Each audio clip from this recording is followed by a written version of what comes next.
Olá, sextuana, a gente hoje entra no último capítulo do segundo bimestre. A gente vai falar sobre a pressão atmosférica e as condições do tempo. Vamos lá.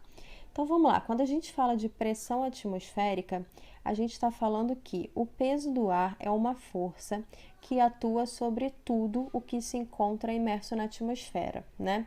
Ele vai ser responsável pela pressão que a atmosfera exerce sobre os corpos que se encontram na superfície terrestre, né, da Terra.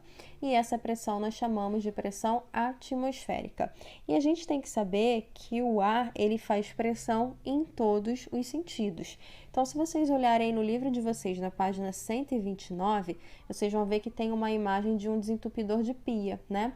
Repara que quando o desentupidor de pia, né, tá em ação mesmo, que a pessoa pressionou ele, você pode reparar o esquema das setinhas aí do livro de vocês, aonde o ar, ele exerce pressão em todas as direções, em todos os sentidos, tá?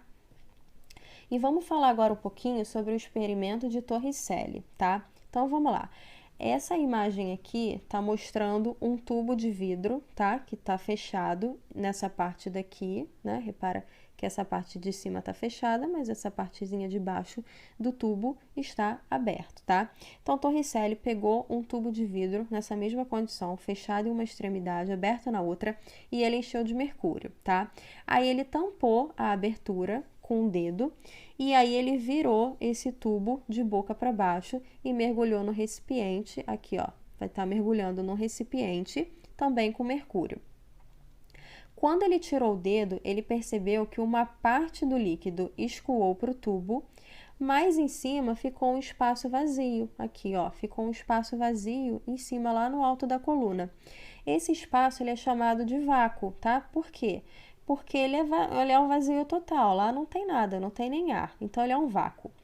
E aí, Torricelli, quando ele fez esse experimento ao nível do mar.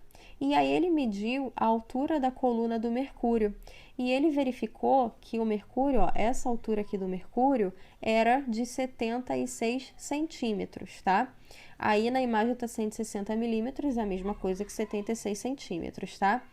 E aí a gente vai pensar da seguinte forma, por que somente uma parte desse mercúrio desceu do tubo, né? Por que não foi tudo? Ou por que não desceu nada? Por que somente uma parte?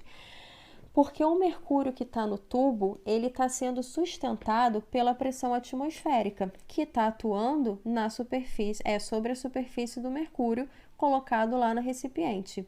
E aí o que Torricelli fez? Ele inclinava esse tubo e ele percebeu que o mercúrio permanecia sempre na mesma altura, tá? Ele podia estar usando o tubo mais largo ou um tubo mais fino, que a altura do mercúrio permanecia a mesma de 76 centímetros, tá bom?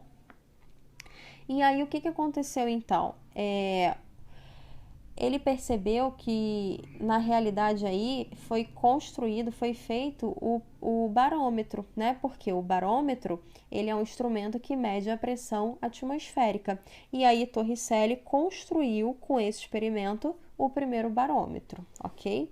E a gente ainda continuando nesse assunto, a gente pode perceber o seguinte: quanto maior for a altura em relação ao nível do mar, menos ar vai existir, né? O ar vai ficando cada vez mais rarefeito, que a gente falou. Quanto mais alto a gente tá, menos ar existe, então o ar vai se tornando mais rarefeito.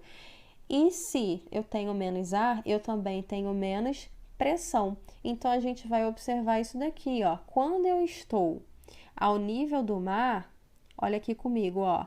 A minha pressão atmosférica é de 76 centímetros de mercúrio. Quando eu subir um pouquinho, eu estou a 100 metros do mar, olha a minha pressão atmosférica. Ela caiu, foi para 75. Quando eu estou a 200 metros, ó, caiu mais, 74.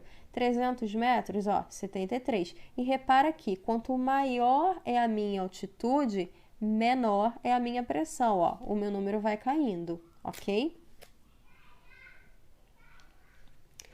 E aí, essa tabela que eu acabei de mostrar para vocês, ela está na página 131 do livro de vocês, inclusive com desenhos da subida, tá? Onde a gente percebe que quanto mais alto se está, repara que tem esse mesmo desenho aqui, tem para vocês aí no livro, para vocês verem que realmente há um deslocamento desse Mercúrio, tá? E aí lá na página, deixa eu ver, na página 135, a gente vai falar sobre a previsão do tempo. Qual a importância da previsão do tempo, né? A previsão do tempo, ela vai ser muito importante para a navegação aérea, né? E marítima. Tanto o avião quanto o barco, eles não podem viajar sem saber com precisão como é que vai ficar o tempo, tá? É muito importante também para a agricultura, porque tanto para a gente semear quanto para a gente colher, a gente tem que conhecer as condições do tempo. É muito importante também na área da construção civil, porque muitas obras demoram muito tempo, né? E elas necessitam de um tempo sem chuva para poder ser feita ao ar livre. E outras atividades individuais, como no nosso dia a dia, né? Saber se você vai levar guarda-chuva, se você vai levar um casaco, no nosso dia a dia também é importante.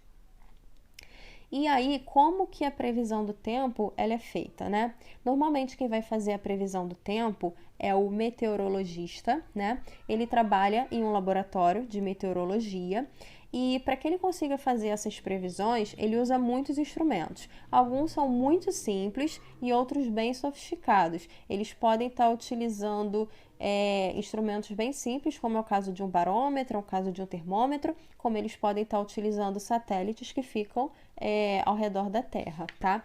E a gente vai falar de alguns instrumentos de laboratórios que são utilizados na meteorologia, tá? A gente vai começar falando do barômetro, que a gente já viu que está totalmente vinculado à questão da pressão atmosférica. A gente também vai falar vai para a página 136, porque lá tem foto de cada um desses instrumentos, tá? O anemômetro, ele tem como função estar registrando a velocidade do vento, tá? O higrômetro, ele é um instrumento que mede a umidade do ar. A biruta, ela indica a direção dos ventos, né? Muito comum nos aeroportos, por sinal. O termômetro, ele mede a temperatura, tá? E o termômetro de máxima e de mínima, ele é um pouquinho diferente. O termômetro, ele vai medir a temperatura com base na dilatação dos líquidos naquele momento.